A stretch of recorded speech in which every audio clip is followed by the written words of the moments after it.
Bienvenidos a esta microclase donde vamos a desarrollar las linfocitosis en algunas enfermedades hereditarias y en las enfermedades de sobrecarga lisosomal.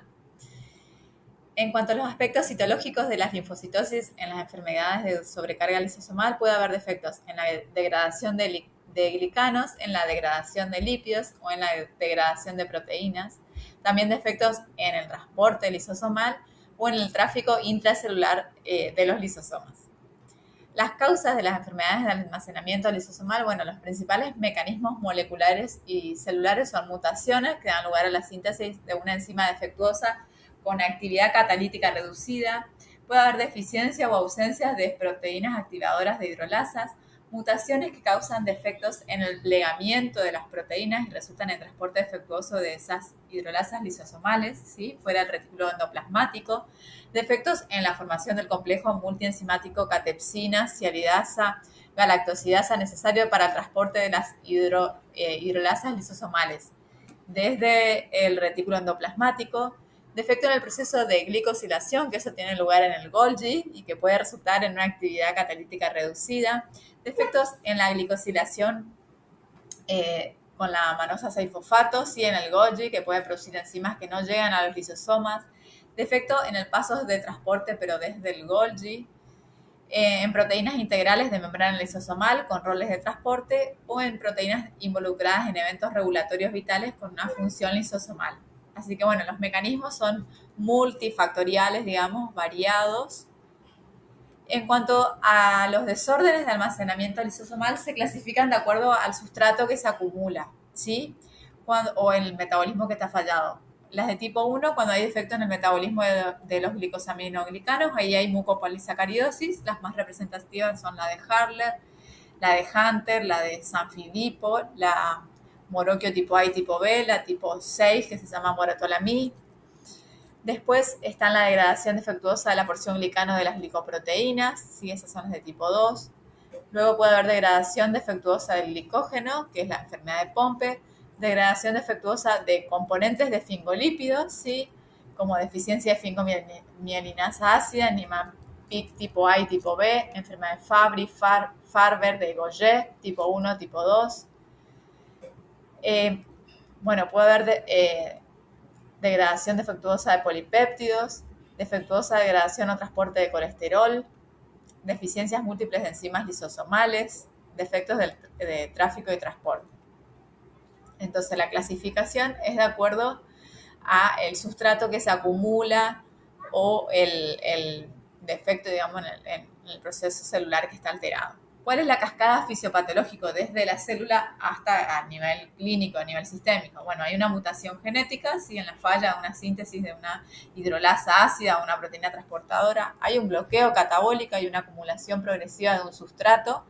Ese sustrato que no se degrada genera ingurgitación lisosomal, ¿sí? Hipertrofia celular masiva, que termina provocando una activación del sistema inmune, si hay un estrés del retículo endoplásmico y liberación de citoquinas proinflamatorias que terminan generando un daño de órgano. Puede hacer daño del sistema nervioso, del vaso, del hígado, de los huesos, ¿sí? Y eso va a generar, las visceromegalias, las disostosis múltiples, fibrosis. Esto me parece muy representativo en cuanto a la epidemiología y la odisea diagnóstica, porque la incidencia individual de cada enfermedad sí es muy poca, muy baja, una en 40.000 o 250.000, que frecuentemente es muy subestimada, pero la incidencia colectiva, como son más de 70 enfermedades, se hace como más poco frecuente, es uno en cada 5.000 nacidos vivos. Y resulta que desde el nacimiento hasta el periodo donde inician los síntomas, ¿sí? Que suele ser la infancia o la adolescencia, algunas se diagnostican de adultos,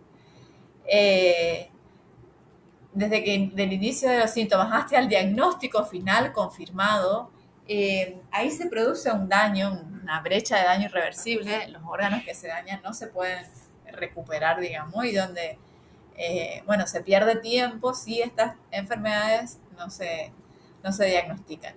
¿Y en qué situaciones no se diagnostican? Y cuando uno no las conoce, cuando uno no las puede pensar y no se les tiene en cuenta. En cuanto a la clínica, entonces, al reconocimiento de patrones de las señales de alerta clínica, la red flag, va a haber alteraciones en el sistema nervioso central, una regresión psicomotora, convulsiones, demencia precoz, a nivel gastrointestinal y hepático, hepatoesplenomegalia masiva, hernias umbilicales, inguinales, oftalmológico, puede haber manchas maculares, opacidad corneal, musculoesqueléticos, disostosis múltiple, debilidad progresiva, fascia tosca, y dermatológico, angioqueratomas o hipohidrosis. Bueno, entonces, ¿cómo se clasifican? Como ya algo mencionamos, en función de la macromolécula afectada por el bloqueo catalítico. Dentro de las esfingolipidosis, el sustrato que se acumula es los esfingolípidos de membranas celulares y las bailas de mielina. Bueno, y acá las enfermedades, las más representativas son la de Gaucher, la de Fabry y la de Niemann-Pick. Las mucopolisacaridosis, acá lo que se acumula es un glicosaminoglicano, ¿sí? Como paransulfato o dermatansulfato. Y acá tenemos entonces la de Hunter, la de Harler, la maratolamib. Después puede haber glucogenosis lisosomales, que se acumula glucógeno. Ahí tenemos la enfermedad de Pompe o la de Danon. Bueno, y puede haber otras glucoproteinosis.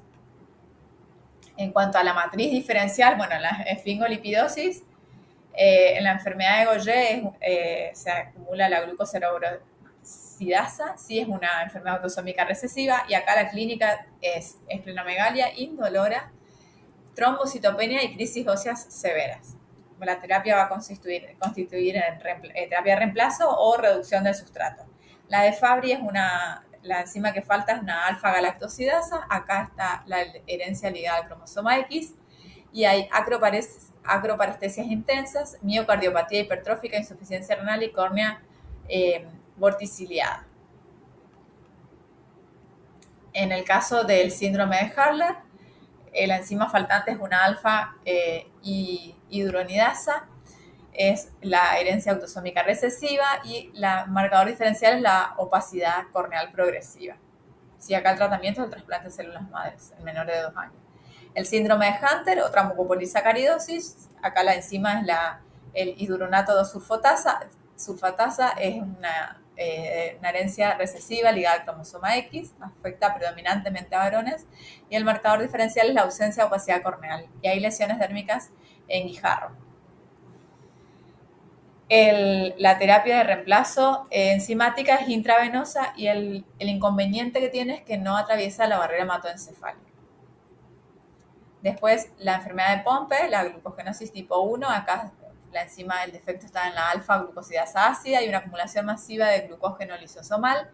Y bueno, la clínica infantil es cardiomiopatía hipertrófica severa, hipotonía profunda, y insuficiencia respiratoria precoz. Y en la enfermedad de Niemann tipo C hay un tráfico intracelular de lípidos y colesterol, hay una falla en el transporte, no en la enzima que degrada acá, y bueno, hay esplenomegalia neonatal, parálisis supranuclear de la mirada vertical y cataplegia y ataxia progresiva. ¿Cuáles son las alteraciones citológicas? Como uno va a sospechar a partir de lo que ve en el frotis o en la médula ósea. Bueno, en la médula ósea lo que se ve son las células espumosas, ¿sí? Como se acumula un sustrato, se ven así células espumosas. Este es un niño con fucosidosis. Esta es en macrófago, en la enfermedad de Gaucher, o pueden aparecer así histiocitos azul marino.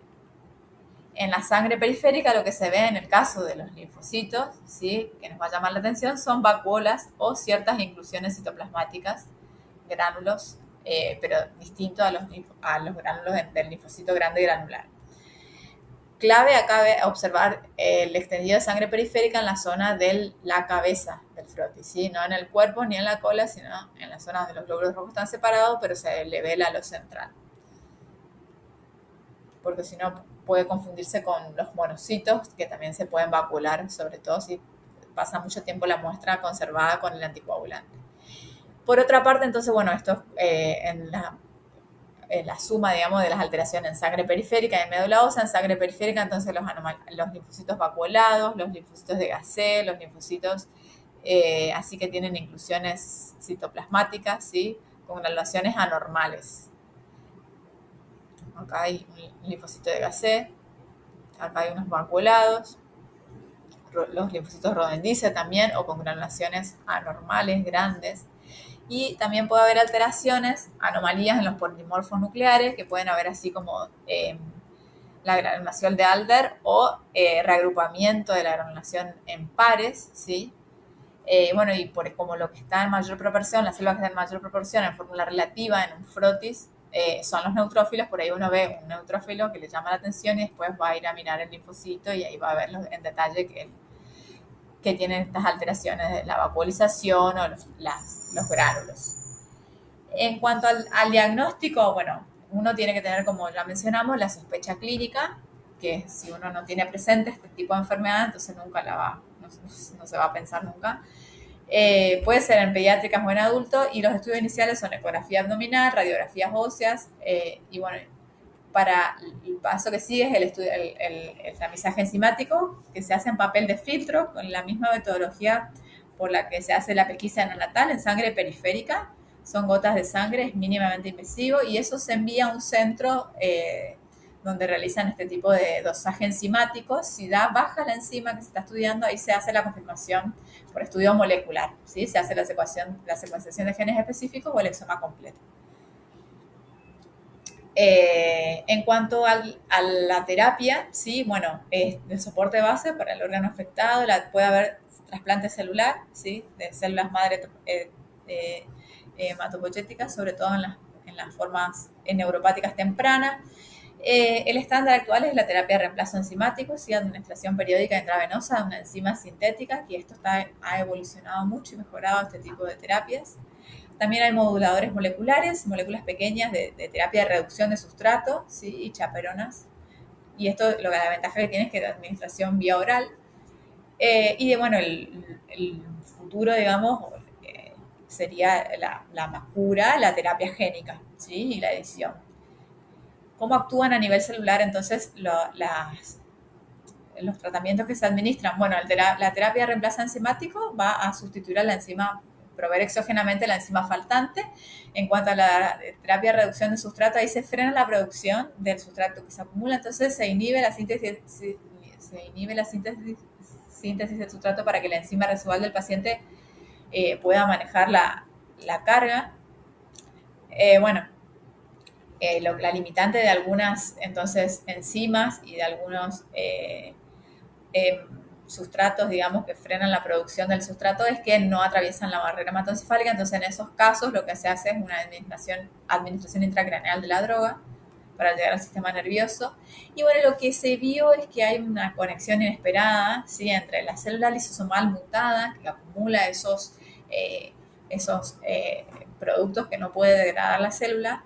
Bueno, en el caso de Gallera o en el Niemann-Pick, eso va a llevar a enfermedades neurológicas, ¿sí? El Gallera a la enfermedad de Parkinson y el Alzheimer, el Niemann-Pick al Alzheimer. Entonces, como que estudiar y curar los efectos del metabolismo pediátrico es fundamental para tratar estas enfermedades neurodegenerativas masivas. Entonces, como conclusión del plano metabólico en la práctica es los signos que presenta el paciente, ¿sí? Después hacemos el tamizaje con la gota de sangre en el papel de filtro, que esto en verdad lo proveen los laboratorios que tienen la droga, ¿sí? Las enzimas o la terapia de las chaperonas. Ellos después buscan con un transporte esos papeles de filtro. Una vez que se seca es muy fácil de transportar y se procesan en centros que lo hacen a gran escala, digamos. Y bueno, y después la terapia de reemplazo y la reducción de sustrato, que detienen la progresión del daño orgánico, pero como ya mencionamos, no se va a repetir el daño que ya está hecho, digamos, que ya está establecido. Bueno, espero que les haya gustado esta microclase y nos encontramos en el aula, en el foro de consultas y en las actividades.